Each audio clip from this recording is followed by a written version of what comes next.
Hi everyone, so this is Sweet. Welcome back to my channel. So, ngayon, masaya ako na i-share sa inyo na approve na ang aking visa for 3 years extension here in Canada.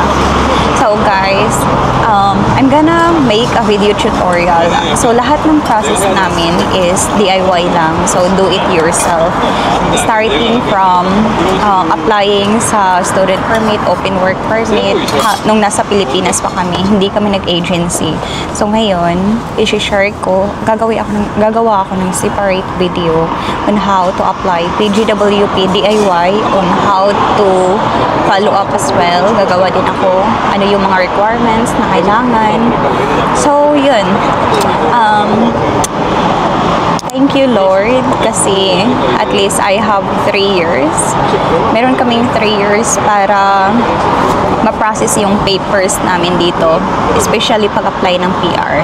So ngayon, let's talk about worth it pa ba mag-abroad sa panahon ngayon.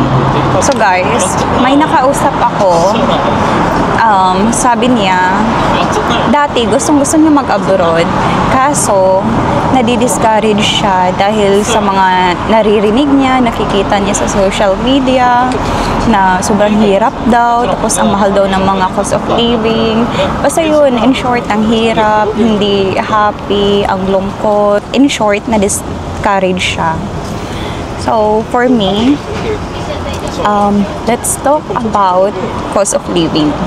So, sa cost of living, guys, yes, mahal talaga ang cost of living dito sa Canada or Australia or kahit ibang bansa, Dubai, anywhere in the world. At kahit sa Pilipinas, sobrang mahal ng cost of living. Pero, based on my own experience, kahit sobrang taas ng cost of living dito, malaki pa rin yung naiiwan sa sahod mo. So, may nasa-save ka pa rin, may natitira pa rin sa sarili mo. And aside from that, may leisure ka pa, napoprovide at nakakapag-sustain ka sa mga bills, sa mga necessities, sa mga necessary na mga expenses, everyday and monthly expenses. Like, lahat ng yun is nababayaran mo and nakaka-save ka talaga. Pero, it's case-to-case basis pa rin yan ha. Like, depende sa tao kung paano niya i-handle yung kaniyang finances or financial. Kasi, for me, masasabi ko na nababalance ko talaga. Kaya, sobrang grateful talaga ako. Kasi, monthly, every month, may naiiwan talaga at makakapag-save ka talaga. I don't wanna compare anyone else. I-compare ko lang yung sarili ko ha. And compare nung nasa Pilipinas pa ako, yung sahod ko na actually above minimum wage. Pero sobrang hirap talaga kasi breadwinner ako, nag-aaral yung mga kapatid ko. Hindi enough yung income ng parents ko. Tapos 5 kaming magkakapatid. Like, guys, anong in-expect nyo? Grabe talaga, wala talagang natitira sa sahod ko to the point na nahihirapan akong mag-save even like 20,000 or 30,000. Wala akong ganyan na savings dati. So, unlike dito sa Canada, I get to enjoy, nakakagala ko, nabibili ko yung mga gusto ko na mga simpleng bagay na gusto ko, and nababayaran ko yung mga bills ko and ano pa mga expenses ko, and yes, nakakapagpadala ako sa parents ko, sa kapatid ko, sa family ko. Like, masasabi kong lahat is balance talaga. Nung nasa Pilipinas ako, feeling ko nasasayang yung buhay ko. Like, wala nang katapusan yung puro trabaho na lang trabaho. Hindi naman sa nagre-reklamo ako, pero alam ko sa sarili ko na may kailangan talaga akong gawin. Hindi pwedeng habang buhay na lang na ganun yung everyday na experience. Kailangan pinush ko talaga yung sarili ko na I need to get out of my comfort zone. Actually, it's not about comfort zone. Kasi yung experience ko na yun is, hindi ako nako-comfort. Actually, naghihirap ako. Ano lang siya, yung opportunity is, yung opportunity is, kailangan mo siyang paghihirapan para ma-achieve mo. Kasi, hindi madali. Hindi talaga siya madali. It takes like, hindi siya like, rainbows and butterfly. Before mo ma-achieve yung gusto mo, kung may plano ka na lugar na gusto mong puntahan, before mo yan ma-achieve, kailangan mo talaga pagdaanan lahat ng sakripisyo, kailangan mo paghihirapan, iyakan para makuha mo yun.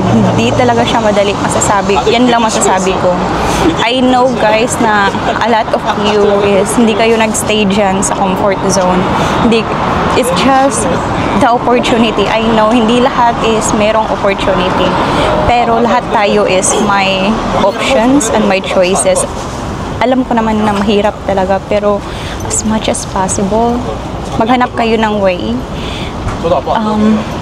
Have plan A, plan B, plan C, plan D, lahat na. Para in case yung plan A niyo mag-fail, meron pang plan B. Sobrang dami kong plan nung nasa Pilipinas pa ako. Like, grabe yung mga plano ko. Ang dami ko options. Meron ako Korea, Japan, Dubai, halos lahat na. Canada. Actually, ang Canada is pinaka last options ko na siya. Kasi alam ko sa sarili ko, sobrang hirap makapasok sa Canada, sa mga western country. Kaya hindi ko talaga in-expect. So, anyhow, God's will talaga siya. And nasa sa atin din kung mag-give up na tayo or ipupush pa natin ng a little harder. Again guys, naiintindihan ko kayo. Alam ko na hindi mahirap. I mean, alam ko na hindi madali. Pero kahit gaano man yan kahirap, kung gusto nyo talaga, push nyo lang. Umiyak kayo. Masaktan kayo. Ma-refuse kayo. Sige, go lang. I-accept niyo lahat ng mga i-accept niyo lahat ng mga failure na yun. Pero make sure na hindi kayo sasoko. Alam niyo, sobrang nakakalungkot. Actually, alam na naman natin to lahat na grabe talaga ang korupsyon sa Pilipinas. Nakakasad lang na ang daming mga selfish, like, sarili lang talaga nilang iniisip. Pero, kaya, in times like this, alam ko na hindi natin kasalanan na naghihirap tayo. I mean, sobrang weak na mga benepisyo natin. Mga health benefits, mga other benefits. Sobrang weak ng transportation sa Pilipinas. And iba pa. Wala talaga tayong ibang maaasahan kundi sarili natin. Kailangan nating tumayo sa sarili nating paa dahil kahit mga sa gobyerno natin sa Pilipinas is hindi natin maaasahan, and we need to find a way to get out of poverty, to get out of our survival mode. Kasi grabe talaga pag sobrang hirap guys pag nasa survival mode ka lang palagi hanggang magkapamilya ka.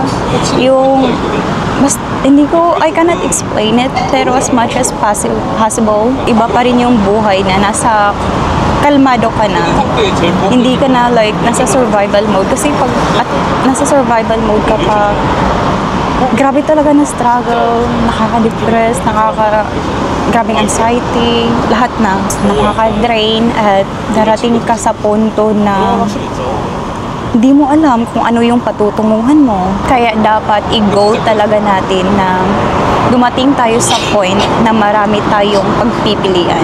Marami tayong options kung saan tayo komportable, saan tayo happy. Hindi yung dahil nandyan tayo dahil wala tayong choice. It's really different. Guys, wala namang masama kung mag-complain tayo sa gobyerno dahil karapatan natin yun. I know na kailangan i-stand talaga natin as much as possible kung ano yung tama at nararapat. Pero minsan kasi may mga laban na hindi worth it ipaglaban. Because at the end of the day, tayo pa rin, sarili natin ang magdi-decide kung saan ang patutunguhan natin as a person, like mga career natin, or yun, anong goal natin in the future. So yun guys, balik tayo sa question kung worth it pa ba mag-abroad. Oo guys, worth it na worth it kasi mababago yung perspective mo sa life, as in aside from that, mababago ka talaga as a person. Imagine this. Ako na naman, ayokong kasi ng ibang tao. Okay, example ko na naman yung sarili ko. For example, ako, nung working student pa ako, when I was 19 years old, every time nasa mall ako, wala akong mabibili. Like, wala. Pag nasa mall lang is, wala. Gala-gala lang, lakad-lakad. Kasi alam ko sa sarili ko na hindi ko kayang bumili ng kahit anong mga binibenta inside the mall, mga damit, even mga damit na mamahalan ako ta 500, 1,000 pesos. Sobrang mahal, hindi ko kaya. Sabi ko pa dati na, ako pag magiging mayaman ako, akala ko mayaman, hindi talaga ako bibili ng 1,000 worth, 1,000 price na damit kasi sayang yung pera and everything. So yun. Pero ngayon, hindi siya pagmamayabang ha. Huwag niyong isipin na pagmamayabang siya. Pero ngayon, iba na yung mindset ko and perspective ko. Kasi pag nasa mall ako, ang nasa isip ko na is, ano yung worth it na quality or magandang quality na bilhin ko. It's, hindi ko na iniisip yung price. Like, hindi na big deal ang price dahil alam ko sa sarili ko na I can afford it. So, isa yan, guys, sa makakapagpabago sa'yo sa buhay mo. Ang convenient din, isa din yan ang convenient. Like, kung may mga bagay na, alam mo yung mas napagaan at napadali yung buhay mo. For example, for example, di ba pag wala kang pera, kahit late ka na, pinipilit mo talagang gumising para hindi ka pa maka-taxi, maka-Uber kasi nagbabudget tayo. Kahit gusto mo bilhin ang mga pagkain na yan, hindi pwede dahil di tayo maka-afford. So, in the other hand, convenient is like kung nahihirapan tayo, pwede tayong mag-Uber anytime, pwede akong mag-taxi kung nahihirapan na, yung mga ganong bagay na mas napadali sa buhay ninyo. So isa yan sa makakapagpabago. And yes, kung may plano kayo mag-abroad, guys, ngayon pa lang, umpisahan nyo na. First, mag-conduct kayo ng study, like mag-research kayo. Based sa experience ko, nung nagplano ako mag-Canada or other country is, may notebook ako. Sinusulat ko talaga yung step-by-step na process kung paano gawin. Like, and gabi yung pagre-research ko. Noong umaga ako, natutulog ako hanggang 2 at 3 a.m. Every night akong nagre-research kung anong gawin, anong kulang, or baka may kulang pa. Basta anything na ano yung dapat kong gawin, sinusulat ko talaga lahat to the point na, alam mo yung for example, may nag-post ng related sa goal ko. Lahat ng comment na yun, iniisa-isa, ina-analyze ko kung ano yung sa tingin ko is kailangan ko na knowledge, kailangan ko matutunan. So kung may nakita ako na, kailangan ko tong kung may nakita akong something interesting, sinusulat ko. Basta pina-file ko siya sa notebook ko kung ano yung dapat gawin. So ngayon pa lang guys, mag-research na kayo. Mag-add kayo sa mga Facebook page na related sa goal ninyo. Basta sa goal ninyo ha. Mag-search kayo. Marami ka sa mga idea din sa mga Facebook page eh. May mga nagpo-post, may mga nag-share. So basahin niyo kahit comment. Kahit mga comment, basahin niyo kasi yung iba nagbibigay ng random advice. Baka need ninyo. So yan, what else? Mag-research, sa TikTok. Kasi ang platform nandiyan na lahat eh. Sa TikTok. So, anything that could help you learn. And after that, kung na-breakdown mo na lahat, ang step by step kung anong gawin sa abroad or goal mo na mag-abroad, ang next step na gawin mo is to try to get engaged with that process. Kung ano yung first step na gawin, second step, third. So, mafe-feel ninyo yan yan sa puso ninyo kung para sa inyo o hindi. Kung para sa, kung nahihirapan kayo masyado, sobrang hirap. I don't know, I cannot explain this. Basta kayo yung nakakaalam. As much as possible, gumawa kayo ng plan A, plan B, plan C, and more plan A para just in case again, if mag-fail ang plan A, meron pa kayong plan B. If the plan is not for you, meron pa kayong plan C. Basta just go on it. If that's your goal. Okay? What else? So, yun lang guys. Basta for me, i-goal nyo na ngayon, mag-start na kayo mag-research kasi guys, sobrang bilis ng panahon. Like, I swear, pagdating nyo sa abroad, hindi siya